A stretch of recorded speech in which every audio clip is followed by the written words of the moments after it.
There is perhaps no greater weakness borne by the amazing Spider-Man than the infamous Parker luck. A cute slogan coined in reference to the comedic and uncanny knack of Peter Benjamin Parker's inability to ever catch a break. Chronic poor timing, unfortunate coincidences, and just plain terrible luck have plagued Peter since long before he sewed his first red and blue tights. But make no mistake, becoming Spider-Man only heightened the amount of havoc Peter's tough luck could wreak within his life. And though Parker luck has been known to occasionally result in calamitous consequences, maybe none would prove so disastrous as the time Peter Parker's life was literally stolen by one of his oldest and shrewdest enemies. This terrible theft of identity would not only result in the death of one Spider-Man, but coincide with the birth of one of the strangest and most unique versions of Spider-Man the multiverse itself has ever known, the Superior Spider-Man. But just who is this new wall crawler, and what exactly makes him so superior? Well, dear viewer, let's see where this tangled web leads, shall we? Number 1.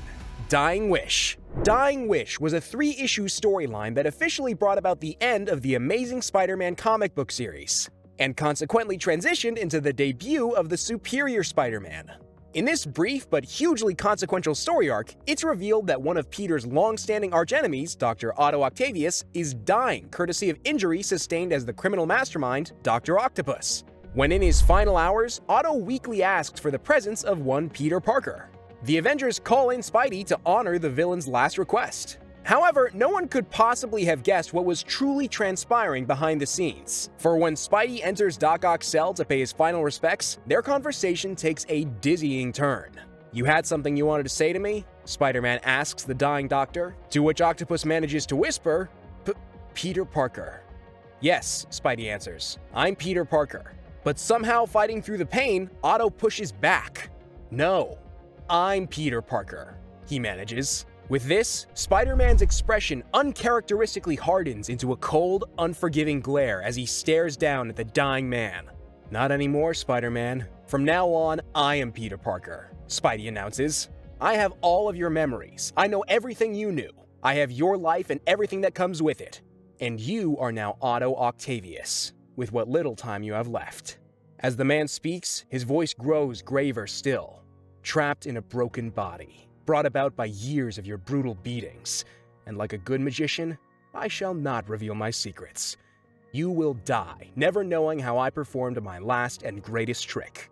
After watching his archenemy give the confession of the century, the heart monitor at Doc Ock's bedside begins to flatline. Doctors rush in to try to resuscitate the feeble body of Otto Octavius, while Spider-Man casually strolls out of the front doors. "Wait, did you do it? Did you snuff the old bastard?" Wolverine asks as Spidey exits. "I just said my goodbyes," Spidey replies through a suppressed evil grin. Apparently Otto didn't take it all that well. Captain America kindly asks, "Spidey, you gonna be alright?" To which the wall crawler replies, "Honestly, I'm not gonna spare it a second's thought. I've got better things to do with the rest of my life." Okay, wait, is anyone else confused already? I mean, this has got to be one of the most convoluted and needlessly vague reveals in comic book history.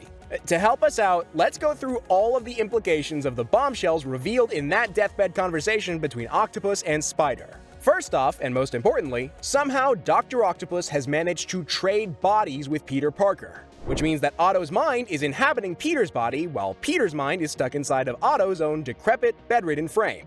To be frank, having a body swap of this magnitude occur entirely off-panel is just unnecessarily confusing. I mean, can you imagine trying to understand Freaky Friday if they deleted the most important scene? But moving past the peculiarities of this reveal, it's undoubtedly one of the biggest bombshells in all of Spider-Man history. Dr. Octopus has somehow managed to swap bodies with his biggest rival, and he's done it all without alerting any single person to the switch. Not only is Peter now trapped inside of Doc Ock's dying body, not a single soul even knows he's missing. Eventually, Peter dives into Otto's memory banks to uncover just how he managed his little switcheroo. By using an extremely versatile and high-tech robot with the power to download one consciousness into another's body. But no matter how Otto achieved his Houdini-esque maneuver, the damage has already been done. Desperate and without any better ideas, Peter has no choice but to rely on some of his fiercest villains and assist in a prison break to buy him the space to concoct a plan. When the final, decisive battle arrives between Otto, wearing Spidey's tights, and Peter, wearing Octopus's body, for a moment it looks as though Peter may be able to re-download his own consciousness back into his body. But just as the moment of truth arrives, Peter watches in horror as the robot fails to pierce through Otto's reinforced spider suit. However, though the Mind-Link bot fails to save Peter's life, the link between Spider and Octopus proves invaluable in another way. As Otto's dying body finally begins to give out, all of Peter's life starts to flash before his eyes. And though Doc Ock thinks he's unconditionally won the day, something very strange begins to happen as Otto watches his old body start to give out. As Peter's mind is tugged back into reliving his life's most important and decisive moments, the link between Peter's consciousness and his old body brings Doc Ock along for the ride too. Thus, as Peter Parker dies, Dr. Octopus is forced to relive the original Spider-Man's entire life with him. It's all flashing before my eyes, Peter weakly manages to whisper from dying lips, and I'm giving you a ringside seat. As Otto's mind reels from the heavy emotional toll, he balks. Stop! I don't want this! You wanted to be Spider-Man. Peter responds. Well, guess what? It's more than the powers. Eventually, as the hard-fought truths that Peter's life taught him are injected into Otto's soul, the former villain asks, tell me, how can I do this? From the ground, trapped inside of a dying frame, Peter Parker tells Otto his secret. Because you have to. Because, with great power, Doc Ock finishes his sentence for him. Must come great responsibility. I understand. With that, when Otto stands above his fallen foe, he does so with a transformed worldview, a complete mental makeover. Farewell, Peter Parker, he thinks to himself. Know this, I will carry on in your name. You may be leaving this world, but you are not leaving it to a villain. I swear, I will be Spider-Man. But ever the egoist, Otto isn't content to simply carry on Peter's legacy. With my unparalleled genius and my boundless ambition, I'll be a better Spider-Man than you ever were. From this day forth, I shall become the superior Spider-Man. And so, a new chapter in the Spider-Man legend was officially opened. But before we see what improvements Doc Ock has in mind, be sure to subscribe to the channel with notifications on to never miss an upload, and smash that like button for some plot armor today. Now buckle up, everyone, it's a bumpy ride ahead. Number 2. Better, faster, stronger. And now, dear viewer, we have reached the official beginning of the Superior Spider-Man series. The start of the era that saw Dr. Otto Octavius at the helm of the Spider-Man legacy. Will his villainous origins prove too powerful for Otto to leave behind? Or will his newfound sense of honor and responsibility win out, paving the way for Octavius to truly become the superior version of the friendly neighborhood wall crawler? Well, there's only one way to find out, dear viewer. We must press on. Otto took to his new role with startling vigor and dedication. But as much as he was driven by guilt and duty, this new Spider-Man was also guided by the unmistakable ego and sense of, superiority for which Dr. Octopus was well known.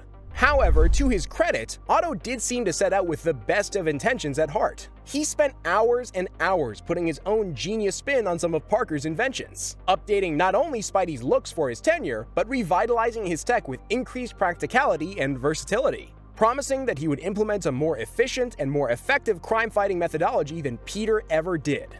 During his first major supervillain battle with a reformed Sinister Six, Otto showed off not only his new technology, but his tactical genius, predicting where the villain would strike next, prepping the area with traps, and making sure the press and police had advance notice of the attack. But when the fight concluded, Otto's true colors showed through as he bore down upon Boomerang with a hatred and violence that Peter never had. Otto almost kills the B-list supervillain, if not for something unexpectedly holding back his final blow. This strange force would prove to be none other than the ghost of Peter Parker, still living inside of his own body, even if control over the body was Otto's and Otto's alone. One of the trademark differences from Peter's brand of Spider-Man that Otto quickly put into the field were his spider bots. These small and highly mobile cameras went forth onto the streets of New York by the hundreds and quickly became a calling card for Otto's time as Spidey. The spider bots were initially a huge success, implemented not only to increase Spider-Man's ability to patrol and keep an eye over the city, but to free up Otto to see to more personal matters. One particularly interesting facet of the Superior Spider-Man era was Doc Ock's understanding of the ways in which Peter Parker had struggled. And though Otto was supremely invested in becoming the most effective Spider-Man of all time, he was also concerned with proving he could juggle crime fighting and his personal responsibilities, something that for years Peter had struggled to do. Being around for Aunt May more often and making sure she was well taken care of was one area in which Otto was determined to prove he could outperform his predecessor. Another area irrelevant to wall crawling that Otto was determined to one-up Peter in was his romantic life. Peter's romances were consistently in shambles, with his second life as Spider-Man almost always getting in the way. So when Otto and fellow scientist Anna Maria Marconi began to develop strong feelings for one another, their subsequent relationship would be yet another parallel for him to judge his preeminence by. But Otto's brand of justice differed heavily from Peter's. For one, Otto was much more comfortable with the violence and injury Spider-Man's increased strength and speed allowed for. On top of nearly killing Boomerang in his first few days on the job, Octavius would publicly execute the mass murderer known as Massacre in Grand Central Station in front of hordes of civilians, cameras, and the police. Additionally, after being humiliated by the supervillain tag team of Jester and Screwball, Otto beat the two jokesters within an inch of their lives as punishment. This caught the attention not just of the city, but of the Avengers as well, who relegated Peter to probationary status, citing his recent unforgivable transgressions. Otto even managed to antagonize one of Peter's long-standing, if complicated, allies by brutally beating and sending Black Cat to prison when she approached him one night. During this time, as he was still settling into his new role, Otto managed to discover the cognitive ghost of Peter Parker living in his brain.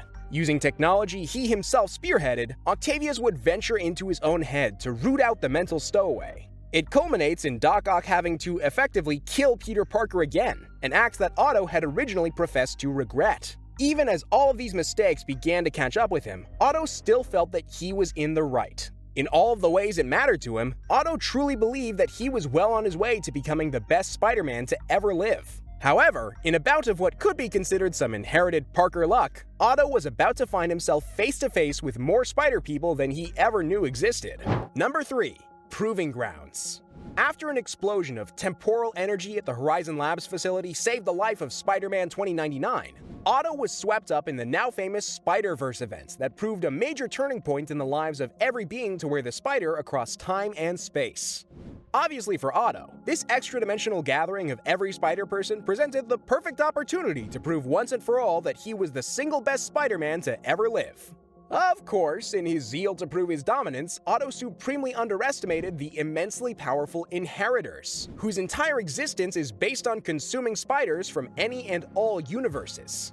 Eventually, after Otto's first plan nearly got everyone killed, his leadership was soundly questioned by none other than Peter Parker himself. It's safe to say Otto failed to take this criticism in stride, and he demanded that the rest of the spiders follow his lead without question.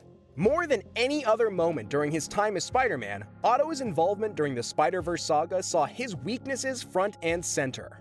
When Doc Ock was the only Spider-Man in the city, he was more content to think of himself as the best and brightest of them all. But when put face to face with the rest of his Spider brethren, seeing their bravery, compassion, and trustworthiness on full display was too much for the former supervillain. His insecurities and worst fears crept in as for the first time, Otto compared himself to the other Spider-Men and women around him and realized, to his dismay, that perhaps he wasn't quite so superior after all. This brought out nothing but the worst in Otto, even going so far as challenging and losing to the real Peter Parker in a duel for leadership of the Spiders. At some point during the conflict, Otto was forced to reconcile with his own inferiority. After Silk stumbled upon a heavily irradiated universe where the Inheritors could not tread, the Spider team escaped there to rest up after sustaining heavy losses. Silk not only found this safe house of a universe, but found the sole survivor of the nuclear apocalypse, the Spider-Man of Earth 3145, Uncle Ben himself. Blaming himself for not being brave enough to save his universe from nuclear holocaust, Otto doesn't hesitate to try to display dominance over this disgraced new Spider-Man.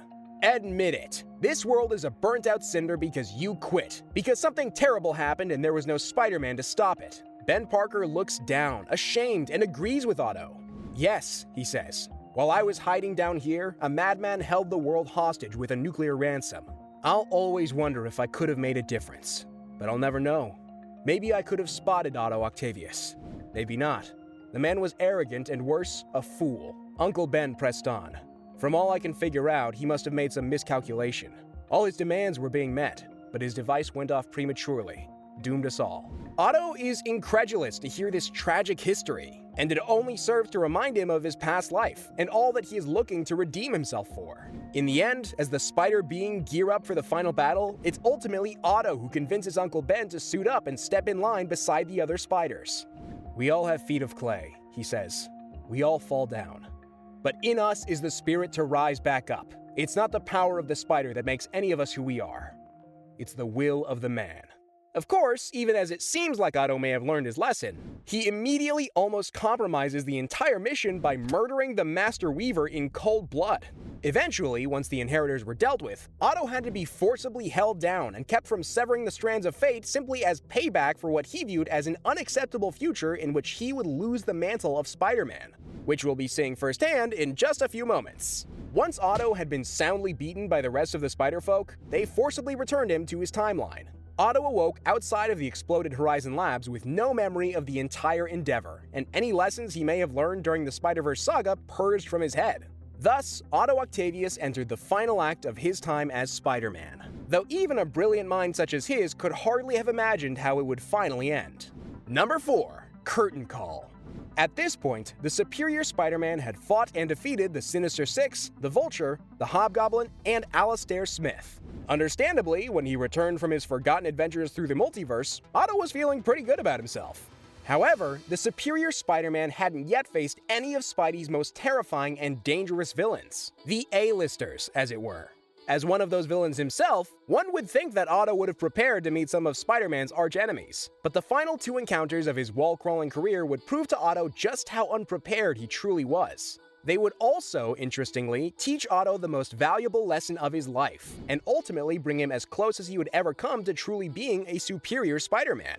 When Peter Parker's old classmate Flash Gordon arrived in New York City as the symbiote-adorned hero Agent Venom, he expected the cordial, even friendly relationship he shared with the previous Spider-Man to remain dependable. Imagine his surprise when, at his first opportunity, Spider-Man attacked him without warning and captured him for his own purposes. Imagining himself a more responsible overseer of the symbiote, and once again routinely underestimating his opponent, Otto had created the perfect storm for a disaster. Once he had imprisoned Flash, Otto went about driving the symbiote from his body by any means necessary, even sending immense electrical shocks through Flash's body to separate the alien entity. Of course, seeing its chance for an even more powerful host, Venom quickly smashed out of its containment unit and bonded to Spidey, creating the terrifying and heartless Superior Venom. It was eventually none other than Mary Jane, who Otto had treated absolutely abysmally for most of his tenure in Peter's body, who called in the Avengers to take down the Superior Venom, who proved an extremely dangerous and violent combination of symbiote and personality. The Avengers took down Otto with extreme prejudice, and the fight gave Otto a chance to realize how lost he had become in the symbiote's embrace. While Otto struggled helplessly against Venom's control, it was the resurgence of Ghost Peter Parker that finally managed to untangle Otto from the symbiote's control. Once freed, Otto officially quit the Avengers, somehow angry at them for his misbehavior and misgivings. Go figure. But who else could be Otto's final reckoning but arguably the most dangerous and psychotic enemy Spider-Man has ever faced? The Green Goblin.